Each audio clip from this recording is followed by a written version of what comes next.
Euh, Tout d'abord, à titre personnel et au titre des frères qui sont présents parmi nous, c'est un honneur et un plaisir de venir à la rencontre de nos frères turcs. Ça permet un mélange, et ça c'est important, entre musulmans et une meilleure connaissance des cultures.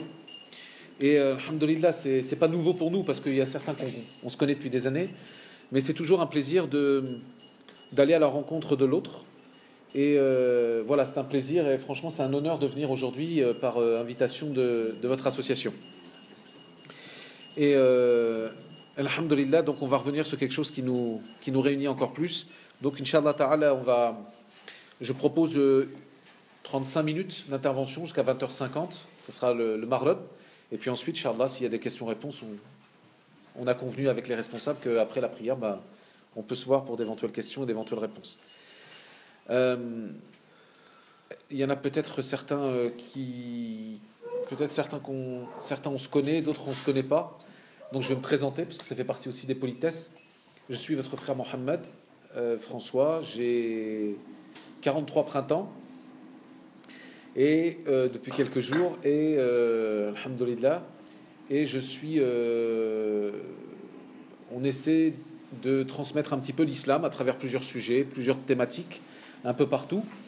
Et sur le plan professionnel, je suis éducateur spécialisé, ce qui amène un petit peu le sujet d'aujourd'hui d'ailleurs, puisque je travaille avec des jeunes depuis près de 20 ans qui sont placés dans des établissements, en l'occurrence qu'on appelle des foyers, et qui sont confrontés, comme vous, parce que vous êtes jeunes, à des soucis, puisque notre jeunesse en général a des soucis. Les problèmes que la jeunesse connaît aujourd'hui en 2015 ne sont déjà plus les mêmes que ceux qu'il y avait il y a quelques années et sont encore en dessous, malheureusement, de ce qui se passera dans quelques années. Pourquoi traiter d'un sujet tel que la jeunesse face aux dérives? Ça ne veut pas dire qu'il n'y a que les jeunes qui sont en dérive. Et ça, je veux bien l'expliquer. Quand on parle de la jeunesse face aux dérives, c'est parce que souvent, dans toutes les sociétés, dans tous les systèmes politiques, dans tous les pays et dans toutes les cultures, la jeunesse, c'est la cible de tous les pouvoirs, qu'ils soient des pouvoirs despotiques, qu'ils soient des pouvoirs dictatoriaux, qu'ils soient des pouvoirs ésotériques, ce que vous voulez. En tout cas, la jeunesse, c'est souvent quelque chose sur lequel on veut tout investir. Il y a une fougue, une énergie dans la jeunesse. Et à l'époque même du prophète sallallahu alayhi wa sallam, le prophète sallallahu alayhi wa sallam aimait la fréquentation des jeunes. Même lorsque lui-même, sallallahu alayhi wa sallam, puisque comme vous le savez, lorsqu'il a entre guillemets, atteint l'âge de 40 ans, c'est là que la révélation est venue pour lui, sallallahu alayhi wa sallam. Et vous savez, à 40 ans, on n'est plus tout à fait jeune. On n'est pas tout à fait vieux, mais on n'est pas tout à fait jeune non plus. Et donc le prophète sallallahu alayhi wa sallam a toujours eu une démarche qui a été d'être en lien avec les maladies et ce qui posait problème dans la société de l'époque, la société mécoise. Alors aujourd'hui, bien évidemment, la jeunesse, on ne va pas se raconter d'histoire, on ne va pas passer par des raccourcis, elle est confrontée à plusieurs maladies, à plusieurs choses qui font leur apparition et auxquelles parfois les parents, que nous sommes, ou que vous êtes, pour certains d'entre vous, ils sont démunis, ils ne savent pas comment faire. Et je veux bien être compris, il faut être clair que, même si ça peut choquer, des fois les réponses religieuses ne suffisent pas. On ne peut pas dire il n'y a qu'à faucon, il n'y a qu'à faire, il faut qu'on fasse. Oui, c'est possible quand quelqu'un adhère à l'islam, quand il a déjà un minimum de pratique. Mais quand on a affaire à une jeunesse qui se cherche, qui ne sait pas d'où elle vient, et par conséquent qui ne sait pas où elle va, elle a affaire à des maladies qui sont des maladies concrètes. Et je vais les nommer. Certaines d'entre elles, elles sont extrêmement claires. Par exemple, aujourd'hui, la question de la mixité, par exemple. Aujourd'hui, c'est vrai qu'on a un discours dans la communauté musulmane qui est extrêmement clair sur ces précisions. Prenons un hadith, lorsqu'un homme, un jeune garçon, un adolescent, et un homme, même un vieillard, est seul avec une femme, et que cette femme peut être une femme avec laquelle il peut se marier, c'est-à-dire que ce n'est pas sa sœur, ce n'est pas sa fille, ce n'est pas sa tante, elle n'a pas un statut qui lui interdit de se marier avec lui, eh bien le troisième de ses compagnons sera Shaitan. La'anahullah. Alors bien évidemment, on a beau dire le texte, on a beau dire le hadith, on se dit ok, le troisième c'est Shaitan. La vraie question qu'il y a derrière tout cela, c'est finalement comment faisons-nous face à nos passions? Comment on fait alors que le prophète sallallahu alayhi wa sallam il nous a mis en garde sur ces choses-là? Lorsque le prophète sallallahu alayhi wa sallam il dit le troisième est Shaitan, il ne rentre pas dans les détails. Mais les détails, on les connaît. Et les détails, ils ne sont pas obligatoirement physiques. Aujourd'hui, on pourrait très bien dire, lorsque je suis avec une fille, il n'y a rien de mal, c'est de l'amitié, etc., etc. Oui, ça peut être le cas. Sauf que nous savons aujourd'hui que le psychisme, que la fréquentation des uns et des autres amène une relation qui peut très rapidement devenir une relation charnelle. Je ne veux pas rentrer dans le détail, mais si vous regardez aujourd'hui le nombre de personnes, hommes ou femmes, qui finissent parfois leur vie d'une façon relativement catastrophique, ou alors qui ont des gros problèmes, c'est souvent lié à ce mélange des genres. Moi, je peux vous citer des exemples où Shaitan, toujours au début, vous savez, il n'y a pas une arme qui est plus dangereuse que le fait de banaliser le haram. Je veux bien être compris. S'il y en a qui ne me comprennent pas, n'hésitez pas à lever la main pour dire je ne comprends pas. Banaliser le haram, ça veut dire quoi? Ça veut dire, bon, effectivement, je suis dans une situation qui est problématique sur le plan religieux, mais c'est pas grave, on fait rien de mal. En matière d'islam, n'est pas un péché celui qui commet un péché pour les autres. Est un péché celui qui commence déjà à faire un péché pour lui-même. Et faire un péché pour lui-même, on ne va pas se raconter d'histoire aujourd'hui, un musulman, qu'il soit pratiquant ou qu'il ne le soit pas, il a un minimum d'honneur. Si on rentre dans les détails, si on rentre un peu dans les détails, on pourrait très bien s'imaginer que dans les quartiers, ou même en dehors des quartiers, dans toutes les communautés, on se dit ouais, cette fille-là, elle a une mauvaise réputation, ce garçon-là, il a une mauvaise réputation. Et il y a deux enseignements à tirer de la mauvaise compréhension de la mixité. La première, c'est que ne fais pas une fille à tout niveau. Fréquentation, on va se parler franchement, j'aime bien parler franchement, fréquentation, drague, discussion par chat, discussion par le net, par les réseaux sociaux.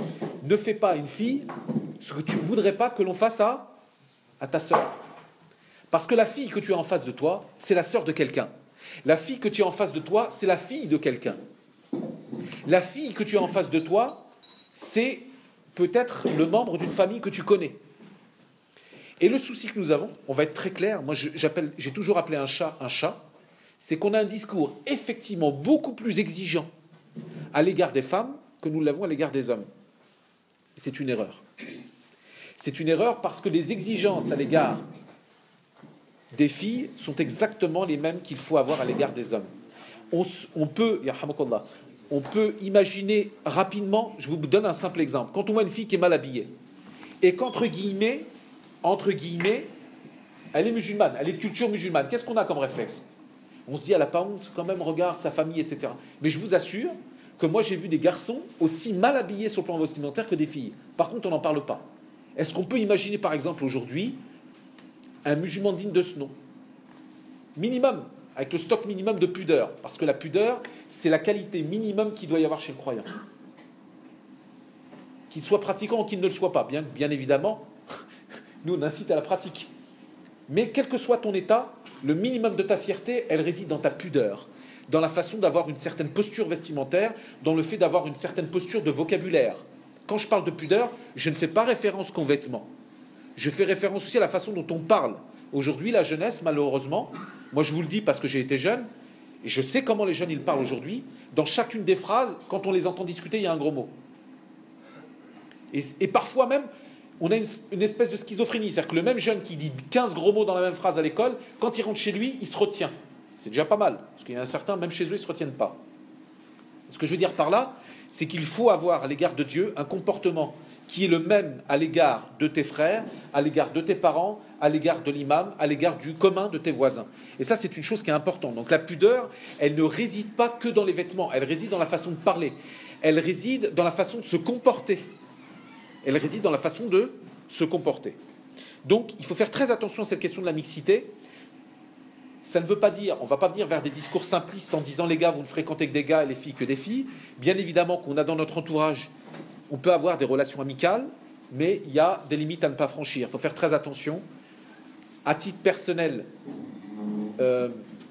quand on a affaire dans un lycée, dans un collège, dans un lycée ou une université, à une relation d'amitié qui est très proche entre un homme et une fille, on ne va pas se raconter d'histoire, on sait très bien que ça peut basculer très rapidement. Donc, bien évidemment, il faut être conscient de cette chose-là, parce que l'erreur d'une minute, mes chers frères, peut avoir des conséquences pendant des années. L'erreur d'une minute peut avoir des conséquences pendant des années. Donc ça, c'est très important de le rappeler. Parmi les fléaux à laquelle la jeunesse fait face aujourd'hui, ce sont des nouvelles tentations qui sont insufflées par Shaitan, mais ça, c'est pas nouveau, on le sait. Est-ce que vous savez ce que sont que les complotistes?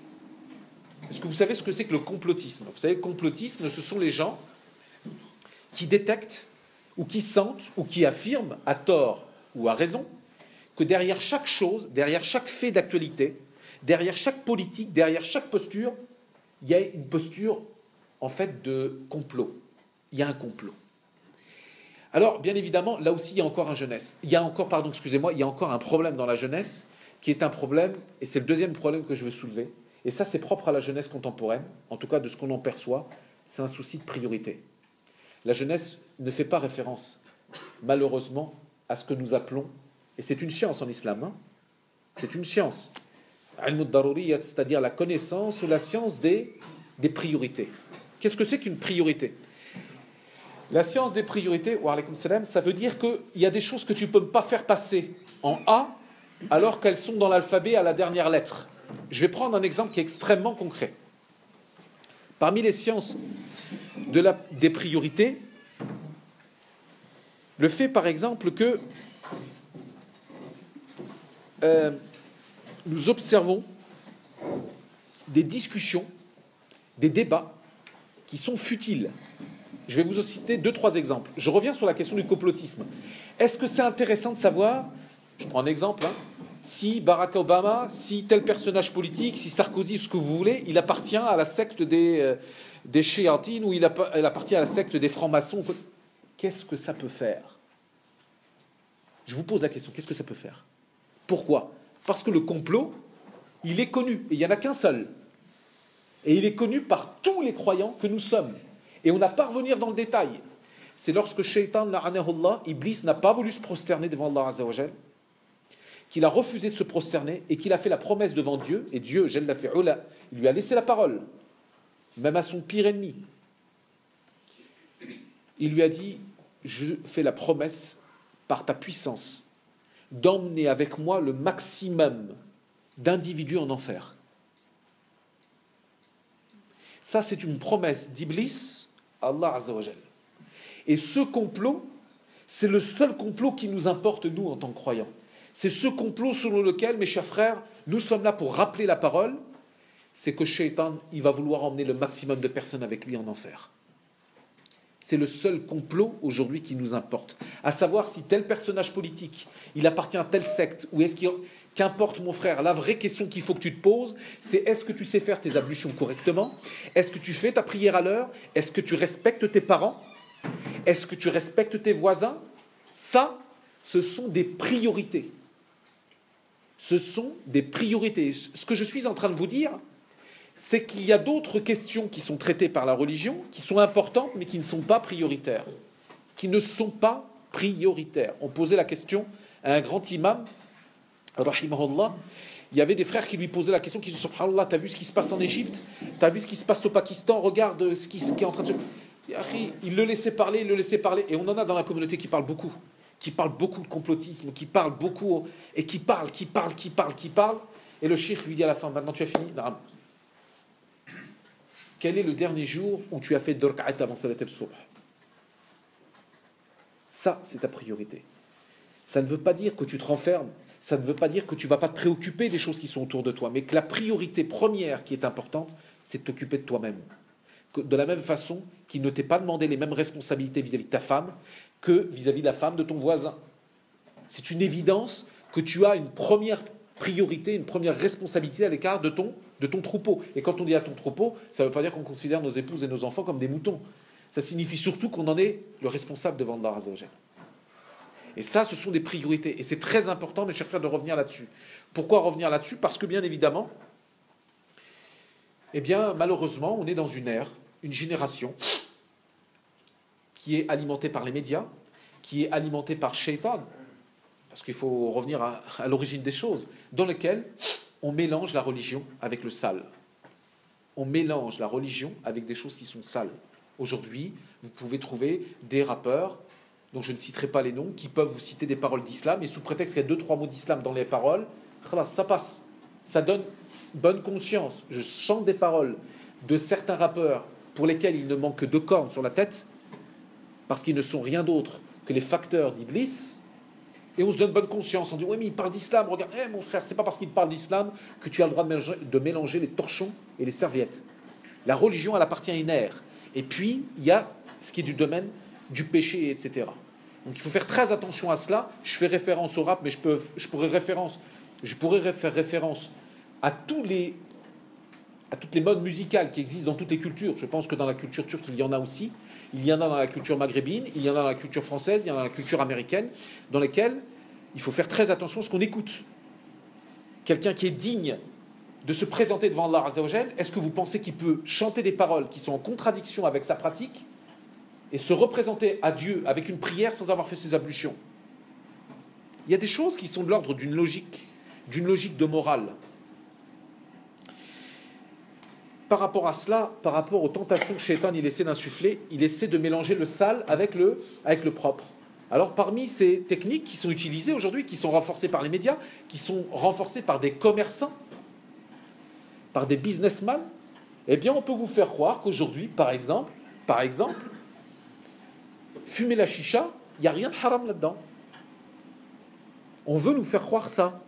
Si vous regardez sur le plan médical, parce que certains, ils s'amusent des fois à des constats en disant oui, mais la chicha, ça n'existait pas à l'époque du prophète sallallahu alayhi wa sallam. Est-ce que parce que quelque chose n'existait pas à l'époque du prophète sallallahu alayhi wa sallam, ça nous empêche d'analyser si elle est halal ou haram à notre époque? Non, au contraire, il faut regarder, il faut vérifier. Sur la base de quoi? Sur la base des textes. Et les textes, ils sont clairs en la matière. Nous sont interdits toutes les substances qui font nuisance à notre santé. Qui font nuisance à notre santé. Et je m'excuse de le dire et de le rappeler, parce que ça concerne toutes les communautés, cette chose-là. Aujourd'hui, la chicha, on a beau vous présenter le parfum menthe, passion, fraise des bois ou framboise des forêts, il n'empêche que, à l'intérieur même de la composition des ingrédients que certains avalent, ça bousille la santé. D'abord, il y a un problème de santé par rapport à cela. Il y a du goudron, on a dit du goudron, il y a des effets sur les poumons. Regardez les analyses médicales, ne rentrez même pas dans le domaine religieux. Regardez sur le plan médical comment cela est nuisible. Deuxième point, c'est une perte de temps. C'est une perte de temps, de la même façon que la cigarette. On y pourrait revenir pour des raisons plus évidentes. C'est une perte de temps. Est-ce que vous pensez qu'un individu digne de ce nom, en tant que musulman, qui essaie, je ne dis pas qu'il est au top, on a tous nos défauts, on a tous nos choses à travailler, et là-dessus on est tous à hauteur d'égalité. Néanmoins, il y a des endroits où on sait qu'on ne peut pas être. Aujourd'hui, les bars à chicha, je m'excuse de rentrer dans le détail, vous croyez qu'ils font des bars à chicha pour frères et des bars à chicha pour sœurs? Mkhaltine, ils sont mélangés. Et à l'intérieur de ces ambiances, qu'est-ce qui se passe? Il y a une espèce de mixité légère. Hein, tout est banalisé. Mais non, je fais rien, c'est de la menthe. Tu bousilles la santé, Yahri. C'est une perte de temps et tu bousilles ta santé. Puis, troisième point, tu t'inscris dans des endroits où une mixité est permise et sur lesquels, finalement, tout est cool, quoi. Donc, il faut faire très attention à cela, même si on a tendance à nous faire croire qu'il n'y a pas de haram dans ces choses-là. Sache, mon frère, que chaque substance qui a un effet nocif sur ta santé est une chose qui t'est interdite. Pourquoi? Parce que ton corps, comme le mien, comme le nôtre, c'est une amen. C'est un dépôt qu'Allah Azza wa Jalla nous a donné. Même en matière culinaire, même en matière de café, allons même pas loin. Si un frère sait qu'en buvant du café, il s'énerve et qu'il frappe sa femme, le café pour lui, il sera haram. Pourquoi? Parce que cette substance, elle aura un effet sur son psychisme qui va l'amener à être violent vis-à-vis de ses enfants, vis-à-vis de son épouse. Voilà, c'est très clair. Ne venez pas sortir en disant Mohamed a dit que le café était haram parce que je suis premier consommateur. Mais j'en bois 1 ou 2 par jour. Mais s'il y a des personnes, et on le sait, pour lesquelles il y a un phénomène d'accoutumance, un phénomène d'excitation, de nervosité ultime, et que la personne, dès qu'elle boit un café, 2 ou 3, il commence à frapper tout ce qui bouge, grâce. Il faut arrêter tout de suite. Il faut passer à autre chose. En fait, nous sommes en train de parler de tout ce qui est relatif aux dépendances. Aux dépendances. Là, j'ai parlé de la chicha, on ne va pas rentrer dans le domaine des drogues parce qu'il y aurait trop long à dire. C'est une évidence et je ne vais pas rentrer trop dans le détail. Il y a une question qui est très importante pour les jeunes, mais elle n'est pas propre aux jeunes, elle est valable pour chacun d'entre nous. C'est les fréquentations, ce que nous appelons en arabe suhba. Les fréquentations. Tu es mon frère, nous sommes souvent à l'image des gens que nous fréquentons.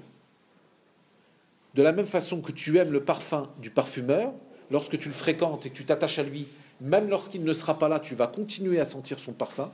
Et bien de la même façon que le forgeron qui travaille le feu et qui sent le bois avec une mauvaise odeur parfois, et bien lorsque tu le quitteras, tu continueras à porter sa mauvaise odeur. Et bien cette image, elle est relative à tes fréquentations. Si parmi tes fréquentations, tu n'es entouré que de personnes qui aiment, qui vivent et qui se complaisent dans le haram, alors il ne faut pas t'étonner de ta trajectoire. Alors qu'est-ce que ça signifie? Ça ne veut pas dire qu'il faut les rejeter, les condamner, etc. C'est pas ça. C'est que toi, il faut que tu puisses d'abord penser à toi avant de penser aux autres, parce que souvent dans les questions, on dit oui, mais moi, il y a un frère, quand j'étais avec lui, il faut que je le sauve. Et sans être individualiste, il faut d'abord sauver ta tête. Et puis après, tu vas voir le temps que tu auras de pouvoir sauver tes amis et de pouvoir revenir vers eux. Mais il faut que d'abord, toi, tu puisses te sauver. Et le prophète sallallahu alayhi wa sallam a insisté sur cet aspect-là, sur l'aspect des bonnes fréquentations, et il a comparé le bon ami comme l'équivalent d'un bon parfumeur. C'est-à-dire que même quand tu n'es plus avec lui, il te laisse des traces. Vous n'avez pas des fois des souvenirs de personnes qui vous disent une bonne parole, ça vous reste dans la tête, et quand vous y pensez, ça vous émeut encore. Eh bien, le croyant, il doit avoir ça comme souci. Il doit avoir comme souci le fait d'essayer de fréquenter des personnes qui le tirent vers le haut, vers des choses qui le rappellent Allah Azza wa Jal. C'est la raison pour laquelle certains compagnons, et je vous citerai quelques paroles, lorsqu'ils se croisaient en plein milieu des marchés, et vous ne trouverez pas un endroit dans lequel il y a plus de rafla, dans lequel il y a plus de turpitude, de mal, que les marchés. Eh bien, certains compagnons, lorsqu'ils se croisaient, ils disaient, viens avec moi, viens me parler d'Allah Azza wa Jal. Et moi j'ai vu parfois des frères, mais d'une façon tout à fait fraternelle, dire, écoute, s'il te plaît, viens avec moi 2 minutes, fais-moi un petit rappel. 2-3 minutes, parle-moi. Parce que le cœur, il a besoin de ça. Parce que nos cœurs, mes chers frères, et quel que soit notre degré de piété, et la piété, la taqwa, elle n'est connue que d'Allah. Elle n'est connue que d'Allah. Il y a des choses, il y a des gens qui ont des actions dans leur sac que personne ne connaît. Et heureusement, on a des péchés qu'on porte qui ne sont connus que d'Allah. Donc, mes chers frères, ce que je veux dire par là, bien évidemment, ce qui est le but du propos, c'est d'aimer l'essentiel et s'éloigner du futile. Il faut s'éloigner des choses qui sont artificielles, s'éloigner des postures d'artifice. Quand je veux dire s'éloigner des postures d'artifice, vous savez, on est présent dans les réseaux sociaux et on voit les postures, on voit les mots. Je vais vous prendre 2-3 exemples, ça va faire référence un petit peu à la jeunesse. Vous savez, des fois, quand vous allez dans certains sites islamiques ou dans certains comptes Facebook islamiques, il y a une publication sur Salat al-Fajr ou sur une action, une sadaqa ou des choses comme ça. Et puis vous trouvez toujours un commentaire de quelqu'un en dessous qui dit « Ah, alhamdoulilah, moi j'ai fait sadaqa il y a 10 minutes. » Ou « Alhamdoulilah, moi j'étais au Fajr ce matin, je me suis réveillé, je suis resté debout. » Ça ne sert à rien que tu le dises. Tout ce qui est du domaine des bonnes actions, ça doit rester intime. Parce que la religion, dans sa spiritualité, c'est d'abord l'intimité. C'est l'intimité. Ça, c'est la première des choses. C'est très, très important. Il se peut, mon frère, que tu as commis une bonne action, que tu as fait une très bonne action près d'Allah Azza wa Jal, et que tu aies eu pendant quelques secondes,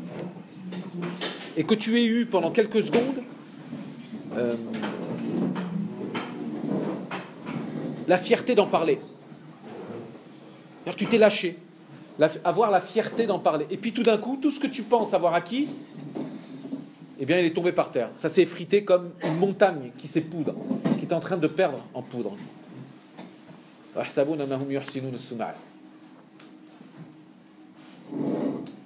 Allah Azza wa Jal, et il dit, savez-vous qui sont les plus grands perdants? Les plus grands perdants sont ceux qui pensent avoir agi en bien, alors qu'en fait, ce sont eux les perdants. Et vous savez par quoi ça s'est joué? Par deux choses. La première, c'est qu'ils en ont parlé. Leurs bonnes actions qui auraient dû être mastour, ils en ont parlé devant tout le monde. Et la deuxième, c'est que même quand ils l'ont fait, auprès des hommes, c'était une belle action, mais leur niya, elle n'était pas bonne.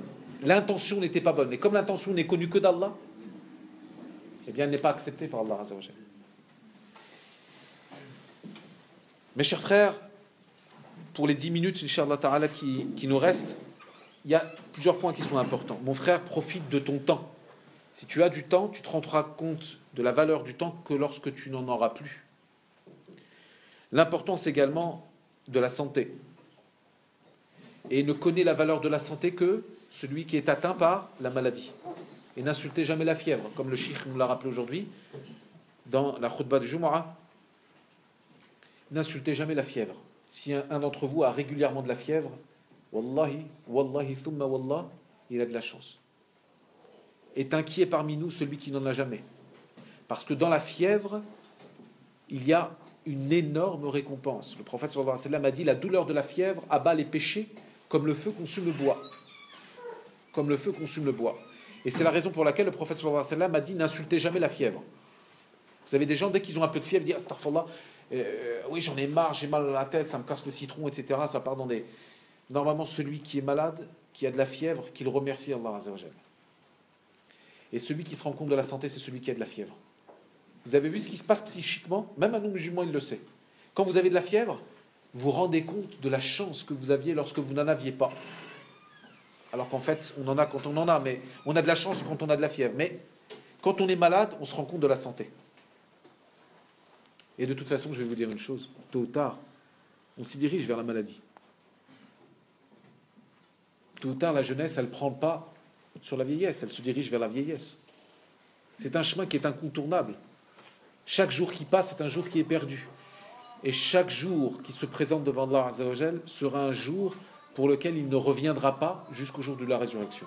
Donc mon frère, profite de ton temps, profite de ta capacité physique et profite de ta santé. Un jour, un compagnon a été rendre visite à un de ses frères qui était malade. Et il entendait ce compagnon qui soupirait. Il ne s'est pas plaint. Ce compagnon était en train de soupirer et il regrettait. Il dit, je regrette, je regrette.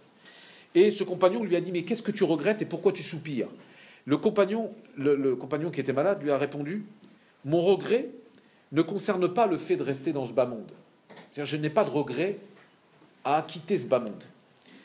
Mais mon regret concerne les nuits où j'ai dormi et les jours où je n'ai pas jeûné et le moment où je n'ai pas fait du dhikr. Ce compagnon qui était malade lui a donc dit, mon regret réside dans les nuits où j'ai trop dormi, dans les jours où je n'ai pas assez jeûné et dans les moments où j'ai négligé le dhikr d'Allah Azza wa Jal. Je vais terminer juste pour conclure sur certaines paroles qui sont liées à la crainte d'Allah Azza wa Jal. Mes chers frères, parmi les recettes, et notamment les jeunes, il faut vraiment vous donner les moyens. Et chacun d'entre nous, c'est pas que vous, nous tous. Ça concerne les petits comme les grands. Partout, il y a des... Et alhamdoulilah, vous êtes là ce soir, donc c'est déjà une preuve d'amour d'Allah sur vous. Je vais vous dire pourquoi. Parce que le prophète sallallahu alayhi wa sallam et les savants, ils disent, si tu veux connaître le degré que tu as auprès d'Allah, regarde ce qu'Allah te fait faire. Le fait que vous soyez là ce soir pour un rappel, c'est une preuve d'amour d'Allah sur vous. Parce qu'il veut que vous puissiez, ainsi que celui qui vous parle, en profiter. Et le prophète sallallahu alayhi wa sallam a insisté sur les assises de foi, sur les assises où on est assis, on parle de la religion. Et le prophète sallallahu alayhi wa sallam a dit dans un hadith qui est rapporté par Abu Huraira, le prophète sallallahu alayhi wa sallam a dit, celui qui emprunte une voie en vue d'acquérir la science, Allah Azza wa Jal va lui faciliter un chemin vers le paradis. Chaque fois que des gens se rassemblent dans l'une des demeures d'Allah pour réciter le livre d'Allah et pour l'étudier, la sérénité va descendre sur eux, la miséricorde d'Allah Azza wa Jal va les envahir et les anges vont les entourer et Allah Azza wa Jal va les mentionner auprès de ceux qui sont à côté de lui, c'est-à-dire al-malaïka, les anges. Mes chers frères, n'oubliez pas non plus, et face à cette jeunesse qui fait face à la mort, vous avez certainement dans votre entourage des gens pour lesquels vous pensiez qu'ils allaient vivre longtemps et qu'ils allaient mourir dans 2, 3, 4, 15, 20, 25 ans. Mais la mort n'épargne pas les jeunes. La mort, elle ne s'arrête pas aux portes de la jeunesse. La mort, elle frappe n'importe qui. Elle ne provient jamais. Jamais. Et le prophète sallallahu alayhi wa sallam a insisté sur l'importance du rappel de la mort. Il a dit, et certains savants ont dit que l'amour de cette vie d'ici-bas, lorsque quelqu'un il aime cette vie-là, cette vie d'ici-bas, avec un amour qui est excessif. Qu'est-ce qu'un amour d'excessif? Qu'est-ce que c'est pour vous un amour excessif? Un amour qui est exagéré de cette vie d'ici-bas. C'est lorsque l'individu, il commence à ne plus vouloir mourir, à reculer la mort. Non pas par crainte de ses péchés, mais par amour de cette dunya. Cet amour, alors, il sera excessif pour dunya. Et donc, mes chers frères, on a posé la question, le prophète sallallahu alayhi wa sallam a posé la question à un jeune. Il lui a dit, Ma halu qalbik, quel est l'état de ton cœur? Vous vous rendez compte les questions? À quel niveau? Subhanallah. Ala ay mustawa. Nous, la première question qu'on pose souvent, c'est des questions qui sont liées, comment va ta voiture, ta femme, tes enfants, etc. Eux, ils se posaient des questions sur la foi.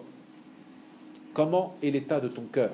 Et ce jeune a répondu au prophète sallallahu alayhi wa sallam, il a dit, Inni akhaf Allah. Inni akhaf Allah. Inni arju Allah wa akhafu dhunubi. J'espère d'Allah Azza wa Jal, mais j'ai peur pour mes péchés. C'est-à-dire que son cœur était coupé en deux, entre la crainte et l'espoir. Regardez quelle a été la réponse du prophète sallallahu alayhi wa sallam. Ce jeune a dit, Inni arju Allah wa akhafu dhunubi. J'espère d'Allah, mais je crains pour mes péchés. Le prophète sallallahu alayhi wa sallam a répondu, Wallahi, ces deux vertus, c'est-à-dire ces deux sentiments, ne se réunissent pas dans le cœur d'un serviteur dans une telle situation sans qu'Allah ne lui accorde ce qu'il espère et ne le rassure de ce qu'il craint. Mais là, c'est de la haute voltige. Ça signifie, mon frère, que ne fais jamais en sorte que ton cœur ait plus peur de Dieu au point de t'en éloigner. Mais ne te repose pas sur l'espoir de Dieu au point que tu vas être laxiste avec toi-même. C'est un tamayi, c'est-à-dire c'est un espoir. Le croyant vacille entre l'espoir de la miséricorde d'Allah et la crainte de son châtiment. Abu el-Malih a entendu un compagnon qui s'appelait Maïmoun ibn Marhadin qui disait « Il n'y a aucun bien dans ce bas monde, sauf pour deux hommes. Celui qui se repent, donc nous en sommes, Inch'Allah Ta'ala, ce soir, ceux qui se repentent, Allah Azza wa Jal, et celui qui œuvre, qui agit pour s'élever en degré. Je répète, il n'y a aucun bien dans ce bas monde, sauf pour deux hommes. Celui qui se repent et celui qui agit pour s'élever en degré. El-Fudayr, radiallahu anhu, a dit, toute tristesse est amenée à s'user, c'est-à-dire que même la tristesse de la mort, elle s'use. On va bientôt terminer, Inch'Allah Ta'ala, parce que c'est le Maghreb, il reste 3-4 minutes. Toute tristesse, elle s'use. Ce que je veux dire par là, c'est que quand vous pleurez votre mort le lendemain, vous ne le pleurez pas de la même façon 2 ans plus tard. C'est comme ça. Allah Azza wa Jalla a fait les choses comme ça, et tant mieux. Et tant mieux. Mais la tristesse, elle s'atténue. Elle change, elle se transforme. Sauf une. El-Fudayr, radiallahu anhu, a dit, toute tristesse s'use, sauf la tristesse de celui qui se repent. Même si tu te repens maintenant, comme dans 15 ans, comme dans 20 minutes, comme dans 3 jours, comme dans 4 mois, ta tristesse, lorsque tu te repens devant Allah Azza wa Jalla, face au péché que toi seul tu connais, ta tristesse, elle reste la même. Elle ne s'use pas. Elle reste toujours au même niveau. On a posé la question à Ibn al-Jawzi, radiyallahu anhu. Subhanallah, regardez les questions. Qu'est-ce qui est meilleur pour moi? Est-ce qu'il est meilleur que je mentionne Allah, c'est-à-dire que je fasse du dhikr, ou que je me repente? Ibn al-Jawzi a dit, le vêtement sale a plus besoin de savon que d'encens. C'est-à-dire que lorsque ton vêtement est sale, la première chose dont il a besoin, c'est de savon pour le nettoyer. Et bien de la même façon, qu'est-ce qui est meilleur pour toi entre le fait de faire beaucoup de dhikr et le fait de te repentir, Allah Azza wa Jal? C'est de commencer par le repentir. Parce qu'avant d'arriver au dhikr, il faut dépoussiérer le cœur et il faut demander pardon à Allah Azza wa Jal. Enfin, mes chers frères, il faut faire attention aux postures et aux apparences. Et ça, chacun est amené à rentrer dans son intimité, dans son intériorité. Et il n'y aura de récompense et de sincérité qu'entre toi et Allah Azza wa Jal. Rappelez-vous cette parole d'Abu Idris el-Khuwaini qui a dit « Un cœur pur dans un vêtement sale, un cœur pur dans un vêtement sale est meilleur qu'un cœur sale dans un vêtement pur. » Et ça, c'est d'une très haute voltige spirituelle. C'est-à-dire que des fois, on a la panoplie du musulman. À tout niveau. On donne l'apparence qu'on prie. On donne l'apparence qu'on a un beau qamis. On donne l'apparence qu'on a une belle barbe. Mais vous savez quoi? L'intériorité, il n'y a que nous qui la connaissons. Et quand on est sincère envers Allah, il faut se faire du mal. Il faut se faire du mal. Certains compagnons disaient, si vous connaissiez la noirceur de mon intériorité, vous me jetteriez des pierres. C'est là que l'intériorité, que la sincérité, elle est extrêmement, extrêmement importante. Enfin, mes chers frères, je terminerai par deux paroles. Et la parole de Ibn Sulayman qui rapporte de Ja'far, il disait, lorsque je ressentais une dureté dans mon cœur, lorsque je sentais que mon cœur il devenait dur, j'allais regarder le visage de Mohammed ibn Wasi'a, c'était un compagnon. Et il dit, lorsque je le voyais, il avait le visage d'une mère qui venait de perdre son enfant. Il dit, je cherchais la tristesse dans son visage pour que cette tristesse, elle me ramène à la réalité du monde. Parce que je m'excuse, mes chers frères jeunes, la réalité du monde ne réside pas dans les rires. La réalité du monde, elle réside dans la tristesse. Et un vrai croyant ne peut pas être heureux dans cette vie d'ici-bas. Ça ne veut pas dire qu'on doit être des gens tristes toute la journée, c'est pas ce que je veux dire. Mais au fond de nous-mêmes, nous savons vers où nous allons. Et il y a des gens dans notre entourage qui malheureusement prennent des mauvais chemins. Et si on était vraiment conscient de cette importance-là, on pourrait rarement avoir le sourire.